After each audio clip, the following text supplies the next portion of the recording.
Selain dividen growth, net profit, margin tinggi, dan balance sheet yang kuat, membeli saham dividen di saat pasar saham sedang mengalami penurunan seperti sekarang ini juga merupakan saat yang tepat untuk mengunci yield yang tinggi. Berikut beberapa saham dividen grower yang menarik untuk dipertimbangkan. Salah satu saham dividen yang menarik diperhatikan saat IHSG crash adalah Avia, Avian. Saat video ini dibuat, harga saham Avia masih terus melakukan downtrend setelah IPO di Desember 2021 yang lalu. Beberapa alasan kenapa Avia merupakan saham dividen yang menarik.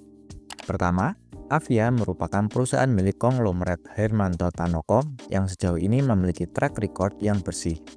Avia bukan merupakan perusahaan kecil. Siapa yang tidak kenal brand-brand seperti Avian, Avitech, hingga Northrop? Avia merupakan pemimpin pasar di industri cat dan pelapis dekoratif di Indonesia. Perusahaan ini menguasai sekitar 24% pangsa pasar nasional, menjadikannya pemain terbesar di industri ini. Kedua, Avia merupakan kandidat saham yang akan rutin bagi dividen di masa depan, karena perusahaan ini memiliki bisnis yang kuat, kinerja yang solid, dan balance sheet yang sehat. Avia menunjukkan profitabilitas yang berkembang setiap tahun dengan margin laba bersih sekitar 22,28% pada tahun 2024. Laba bersih perusahaan mencapai 1,66 triliun rupiah dari total pendapatan 7,47 triliun rupiah. Ini adalah grafik debt level mereka yang sangat rendah jika dibandingkan dengan kas dan setara kas mereka. Per kuartal 4 2024, Avia hanya memiliki debt sebesar 93,38 miliar rupiah. Jauh lebih kecil jika dibandingkan dengan kas dan setara kas mereka yang sebesar 2,33 triliun rupiah. Alasan ketiga adalah dari dividen yield Avia yang cukup lumayan, di sekitar 5,5% saat video ini dibuat. Selain itu, grafik dividen per share sejak tahun 2021 juga terus dinaikkan.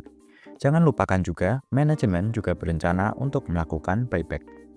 Kalau menurut teman-teman Big Bang sudah terlalu besar dan growth-nya lambat, saham CIMB Niaga dengan kode BNGA bisa dimasukkan watchlist.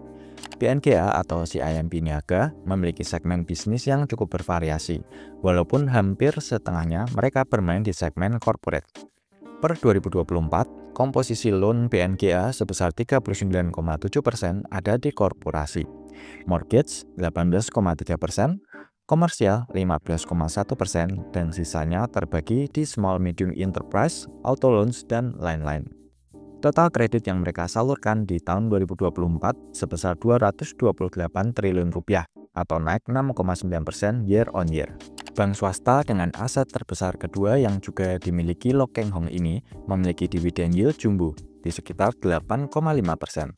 Selain itu, walaupun yieldnya jumbo, ternyata BNGA hanya memiliki dividen payout ratio di sekitar 50%.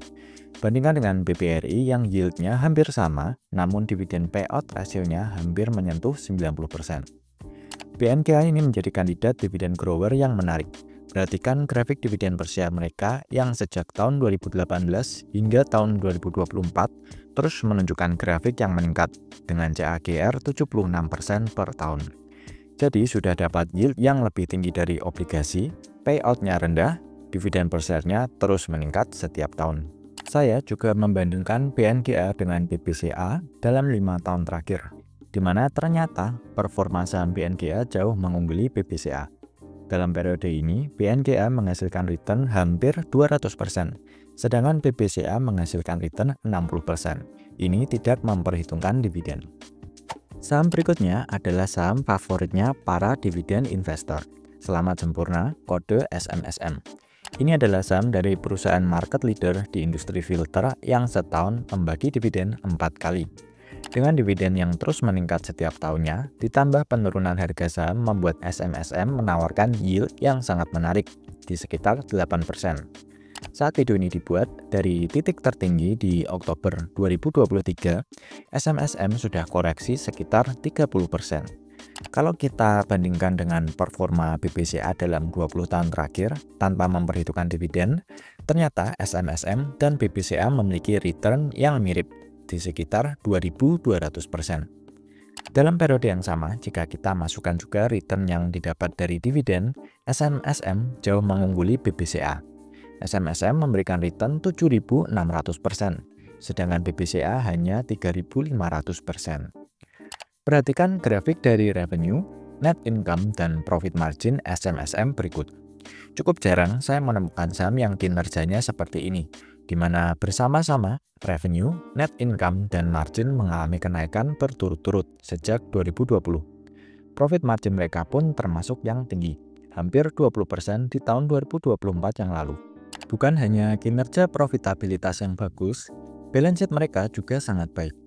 Investor yang mengharapkan dividen yang stabil pasti senang melihat balance sheet seperti ini, di mana hutangnya sangat rendah jika dibandingkan dengan free cash flow dan kas perusahaan. Perhatikan juga tren hutang yang tetap rendah, namun free cash flow dan kas setara kas semakin tebal setiap tahunnya. Panca Budi Idaman, kode PBID, memiliki market cap yang paling kecil dalam video kali ini, di sekitar 4 triliun, dan menawarkan dividen yield yang menarik 7,6%. PBID adalah perusahaan manufaktur dan distribusi kemasan plastik terintegrasi yang berbasis di Indonesia. Didirikan pada tahun 1990, perusahaan ini memproduksi berbagai produk kemasan berbahan dasar polietilen, polipropilin, dan high density polyethylene, termasuk kantong plastik, karung heavy duty, tali rafia, sedotan, dan gelas plastik. PBID melayani berbagai sektor seperti industri, horeca, pertanian, peternakan, dan perikanan. Saham PBID memiliki performa yang sangat baik, terutama di saat saham-saham blue chip sedang diajar habis-habisan. PBID tidak mengalami penurunan yang berarti. Sejak IPO di Desember 2017 yang lalu, tanpa memperhitungkan dividen, PBID memberikan CAGR 13% per tahun bagi pemegang sahamnya. Grafik pertumbuhan dividen per share juga menunjukkan bahwa PBID cukup royal bagi dan menaikkan dividennya setiap tahun, kecuali tahun 2022 yang sedikit mengalami penurunan, sebelum dividen per share melonjak tinggi dari Rp25 per saham di 2022 menjadi Rp40 per saham di tahun 2023. Menarik ditunggu, kira-kira berapa dividen yang akan dibagikan PBID untuk tahun buku 2024 nanti. Secara valuasi, memang secara PBV tidak bisa dibilang murah karena sudah berada di atas 1 kali. Namun valuasi PBID cukup menarik secara fair karena masih berada di 8 kali.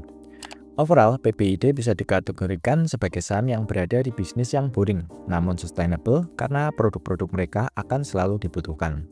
Untuk segmen plastik rumah tangga dan retail, PBID bisa dibilang market leader-nya. Oke guys, itu tadi 4 saham dividen yang menarik untuk dipelajari lebih jauh, khususnya saat market crash sekarang ini, di mana kita bisa mendapatkan yield yang menarik. Semoga video ini bisa bermanfaat.